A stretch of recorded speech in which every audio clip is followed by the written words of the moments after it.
Ronnie Dale, four-wheeling in westernaustralia.com, and in this video I'm going to review the Coleman Fyreknight Gladiator series. So what is it? It's a cooker. Product disclosure. This was sent to us by Coleman when they first came out, so we could test it out, and I think a lot of other people got these as well at the same time. Now, we've had this for nearly 2 years, I think, thereabouts, give or take a couple of months. Brian, the guy who drives the green Jeep on the screen right now, he has mainly been using this for the first year and a half, per se.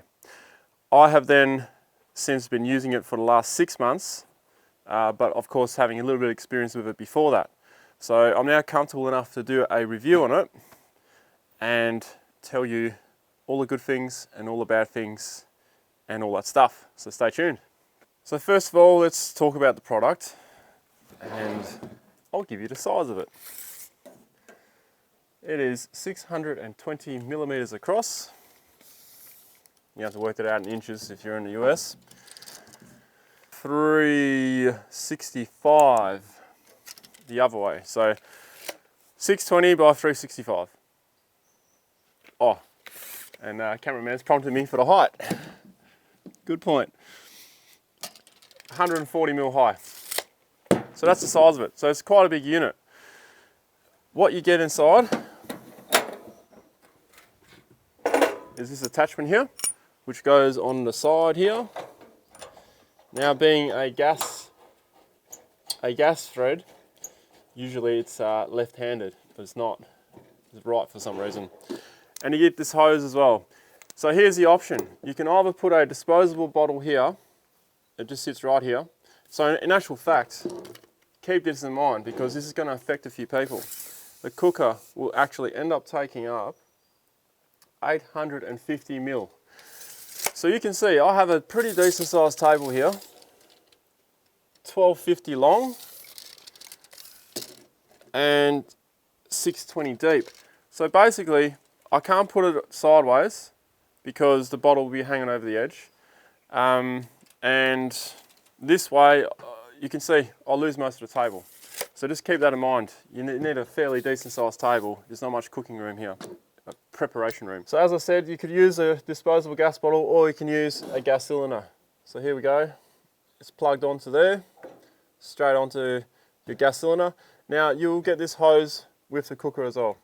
So what makes this cooker different than any other cooker? Well, it's wind resistant, which I'll get onto more about in the pros. But basically you could have this on a beach, in gale force winds, I kid you not, on mid to high setting, it won't blow out. It's pretty awesome. It uses the, it's got like this wind technology, I guess it's called. These fins here, which sort of help with the wind. It actually uses the wind to help burning, which is pretty cool. Another thing I'll show you, it's got this little tab here to hold the flap, which actually comes in handy because I didn't notice to start with, and because I borrowed it off Brian, of course, when I first borrowed it a few times, and I didn't have this on. A bit of wind comes, bang, here goes all your food. It's a twin cooker, igniter. I mean, there's not much more I can say about this really. It's a cooker. But let's get to the pros and cons, which are the deciding factors wherever this cooker is for you or not. So pros and cons. Let's start with the negative stuff and then work our way to the positive stuff.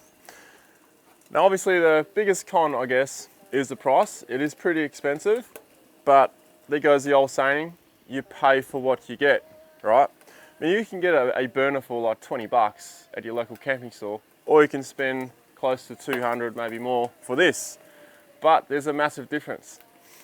Another con will be this lid up here. When you don't have anything on it, you just got to be aware that it's actually quite easy to tip over, especially in windy conditions. You got something on it, it's no problem. Now I'm being a bit picky here. Another thing, there is no real ultra low settings. If you want to simmer something, it's very hard not to burn something. Say you got rice or something you just want to keep a bit warm. It's very hard not to burn it because the lower setting on this, because of the kind of what it's designed for is to prevent wind from putting it out. The lower setting is kind of a bit too hot, I find. The other thing that bothers me a little bit is the size of the unit. Now, if this was the only thing I cooked with, the size wouldn't bother me at all. However, I carry a barbecue, and a lot of other people would carry a barbecue as well with them. So in that case, or camp ovens and stuff, when you add all these things up, they take up a lot of room because this is quite a big unit. Coleman, if you're listening, if you could make a half unit, so you get one burner, that'll be awesome. I reckon you would get a lot of people wanting the half unit because it will take up so much little space. And I mean, it should be pretty easy to do. You just cut the unit in half. That's about all the cons I can think of. And I was a bit picky on some of them.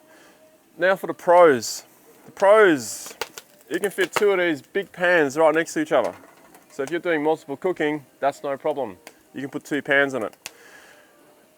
Look, I rarely use the 2 burners at the same time, but in saying that, some people might have that kind of cooking style. You know, you boil your water here, you're cooking your food in the other one.